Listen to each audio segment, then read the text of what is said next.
നമസ്കാരം. നമ്മുടെ ജീവിതത്തിൽ അനുഭവപ്പെടുന്ന സമ്മർദ്ദങ്ങളുടെ, അതായത് സ്ട്രെസ്, ഇതിൻ്റെ യഥാർത്ഥ കാരണം എന്താണെന്ന് എപ്പോഴെങ്കിലും ചിന്തിച്ചിട്ടുണ്ടോ? പലപ്പോഴും പുറമേ നിന്നുള്ള സാഹചര്യങ്ങളോ പ്രതിസന്ധികളോ ആണ് നമ്മളെ തളർത്തുന്നത് എന്ന് നമ്മൾ വിശ്വസിക്കുന്നു. പക്ഷെ സത്യം അതല്ല. ജീവിതത്തിൽ എന്ത് സംഭവിക്കുന്നു എന്നതിനേക്കാൾ ആ സംഭവങ്ങളോട് നമ്മൾ എങ്ങനെ പ്രതികരിക്കുന്നു എന്നതിലാണ് കാര്യമിരിക്കുന്നത്. ഒരേ സാഹചര്യം രണ്ട് വ്യക്തികളിൽ ഉണ്ടാക്കുന്ന സ്വാധീനം വ്യത്യസ്തമായിട്ടിരിക്കുന്നത് അതുകൊണ്ടാണ്. നമ്മളുടെ മനോഭാവത്തിൽ, അതായത് ആറ്റിറ്റ്യൂഡ് വരുത്തുന്ന ഒരു ചെറിയ മാറ്റം മതി ജീവിതത്തിലെ പകുതിയിലധികം പിരിമുറുക്കങ്ങളും ഇല്ലാതാവാൻ.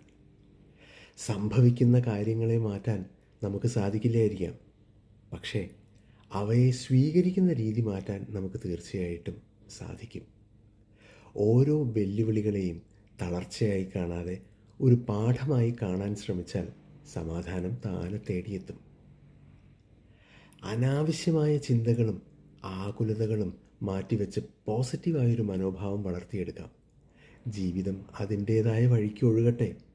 അതിനോടുള്ള നമ്മുടെ സമീപനം മനോഹരമാക്കിയാൽ ഏത് വലിയ സമ്മർദ്ദവും മഞ്ഞ് പോലെ ഉരുകിപ്പോവും. ശരിയായ മനോഭാവം ശീലമാക്കൂ. സന്തോഷകരമായ ഒരു ജീവിതം കെട്ടിപ്പടുക്കൂ. കേട്ടിട്ടില്ലേ? Remember, most of your stress comes from the way you respond, not the way life is. Adjust your attitude and all the extra stress is gone. ശുഭദിനം നേരുന്നു.